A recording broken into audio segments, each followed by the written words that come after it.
IndiaLive is one of the largest leading interventional cardiology conferences in the Asia-Pacific region. I was able to attend this congress, which took place in Chennai in March 2023. Hello, my name is Aleksei Shubin. I'm an endovascular interventional specialist, head of the radiology department in Mariel Republic in Russia. I was able to do a short but very interesting interview. My friend Rustem Dautov helped me with translation. Dr. Ashok Seth. Dr. Seth, please tell how did the era of interventional cardiology start in India? Right. This is a very fascinating history. Goes back around 85. At that time, 2 or 3 interventional cardiologists who were very senior went across to United States for some time to train. And I was, at that time in England, training in interventional cardiology because I was working there for 10 years in the UK. I also went across when we started angioplasties in the UK. In Birmingham, it was 1985, 84 and 85, and 86, and I went to Jeffrey Hosser in the United States and also spent some time with him. Actually, we all got together. There were only a handful of us. Somewhere I returned back to India after 10 years in 1988, December, and by 89, there were only 8 to 10 interventional cardiologists who were doing angioplasties. And we decided at that time to get together, to start exchanging our cases, to learn from each other, to interact with each other, and we created what we called an angioplasty club. And we met for the first time in December of 1989 together. When we met and exchanged our cases and our training, we decided that we should do a bigger job of training young interventional cardiologists from India to be able to learn angioplasties, for them not having to go abroad. So we created an angioplasty teaching course. And in 1990 and 91, through the funding of one of the companies, it was BARD, and I must say, I have to say that because they were intent on training and teaching. And we created an angioplasty teaching course where we trained from the first year 20 interventional cardiologists to do angiograms for angioplasty as well as how to do balloon angioplasty. So those are the days of plain old balloon angioplasty. That's why we don't call it PCI. We call it balloon angioplasty. It was POBA. PTCA. And yes, PTCA. And that's how we started training people. That same club then transferred over years as we trained more people to become the Angioplasty Registry of India, because we started collecting data of PCIs in the country. That then transferred into what is the National Interventional Council, which is the official arm of the Cardiological Society of India. So it's a fascinating history when just a small number get together as a club and then expand that. We also started, when we started rotational atherectomy and directional atherectomy in 1991 and 92. By 94, I created the first official course outside United States, which is now 29 years ago, to train 50 interventional cardiologists in India how to do rotational atherectomy. That was the first ever course held outside United States, because at that time to do rotational atherectomy, you actually needed to have a certification and training in United States to be able to have that disseminated. So it was very fascinating, this growth, and that is as we grew and trained more people. Our early students are now the premier and the biggest interventional cardiologists in this country, who then trained more. So I would say that we, 8 to 10 of us are now the grandfathers of interventional cardiologists, because the ones who trained have already become senior and are training others. So that's the growth of interventional cardiology in our country. There's one more thing I would add. Because we were one of the first in the whole of Asia Pacific to take on advanced angioplasty techniques, including rotational atherectomy, not just balloon angioplasty, but rotational atherectomy, directional atherectomy, in a big way. We were in a way the first in the whole of Asia Pacific region. For example, even in the year 1993, which is now going back 30 years, I was doing more than 200 rotational atherectomies a year. I was doing more than 250 directional coronary atherectomies a year. So of my 750 angioplasties a year in 1993, 250 were directional atherectomy, more than 200 rotational atherectomy. So the balloon angioplasty formed only 40% of my, 30% of my patients. But then we also trained our neighboring countries, which included Indonesia, which included Malaysia and rotational atherectomy. We actually went around doing courses. I did a lot of training and of stents in 2009, when late 2000s, when China was at around 600 angioplasties a year. I went around to multiple centers in China as well, and actually, in fact, I still remember the time when I went to Australia and did a live case of rotational atherectomy from Melbourne, which was transmitted to the Perth Hospital in the national meeting of Australia. And that was again going back to a long time ago. That was around, again, 25 years ago. What is the most important input into the development of interventional cardiology in India? So it's been on top of interventional cardiology in India for the last 30 years. My most important contributions, I would say, have been introduction of all new techniques and technology, sometimes much earlier than even United States. For example, in the 90s, I introduced process angiojet thrombectomy a year and a half prior to its approval in the United States.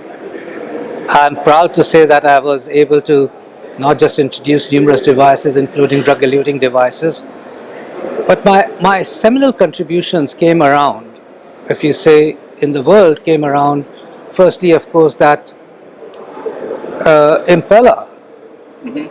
I was using Impella before it got approved in the United States. So the first ever live transmission of Impella to the main arena of the TCT happened by me from India in 2007 through a supported PCI in a very complex low ejection fraction patient and transmitted 2 cases. So that's a happy memory. The second part was the bioresorbable scaffold. By experience with bioresorbable scaffold, the absorb was enormous. I got to a stage where 70% of my cases were with BRS, and then of course moved to bifurcation BRS, and in 2014 my live transmission to TCT was to demonstrate 2 scaffold strategies in bifurcation lesions, and I still have a 5-year follow-up of some of them looking absolutely pristine, having restored their bifurcations with the scaffold now gone. They look absolutely pristine, and in fact with a positive remodeling. So those are lovely images, and I do believe that the scaffold unfortunately passed away prematurely, because it could have just gone on to a second generation and a third generation to become a much more used and safer technology for many patients. The third aspect, I think, is my contribution to TAVI. I was a part of the first in-human study of the core valve, the first ever implant of the core valve in a patient also with the aortic regurgitation. It was probably the second patient in the world. Happened with me in this in India, and then subsequently I was instrumental in bringing the core valve. Though it didn't get approved in India till very late, but at least on a special access, I was able to get it and introduce it into India around 2012, and then actually build up the whole program of TAVI in this country and get it to maturity and train other people. And of course, the program for TAVI across many centers has grown. So again, I feel that, and of course, I think the other contribution is creation of this meeting and the creation of 5 other meetings, I'd say. So we were instrumental in creating this IndiaLive, the biggest meeting in the Asia Pacific region, I would say. And you saw the attendance here, it's to 2,500 registrants. That was in 2010, the first meeting when 5 of us got together to say, listen, we're going to get and create a course for the country. We can't now continue to teach individually. We've trained more than 500 interventional cardiologists in this country and in the surrounding areas, where Bangladesh have trained more than 50 interventional cardiologists, and that happens for Malaysia as well as Indonesia and many other countries across. And then said, let's do this. So we're very proud that the way we've gone with this meeting, and the next year I hope you come, because the next year is going to be in Delhi, where I'll be coordinating that meeting. But then we were able to create complex high-risk angioplasty PCI meeting. We call the CHIP CTO India, which I created, then along with my other colleague co-directors and course directors, and that's grown extremely well.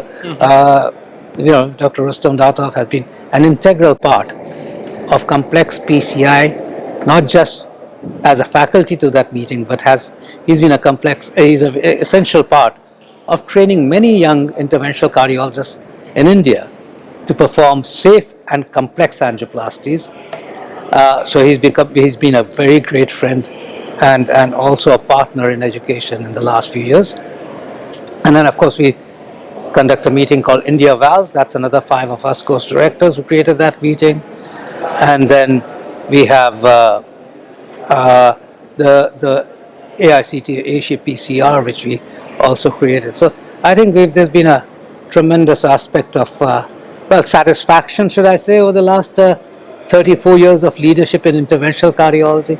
And of course, I'm privileged to be the president of the Asia Pacific Society of Interventional Cardiology and take Asia Pacific,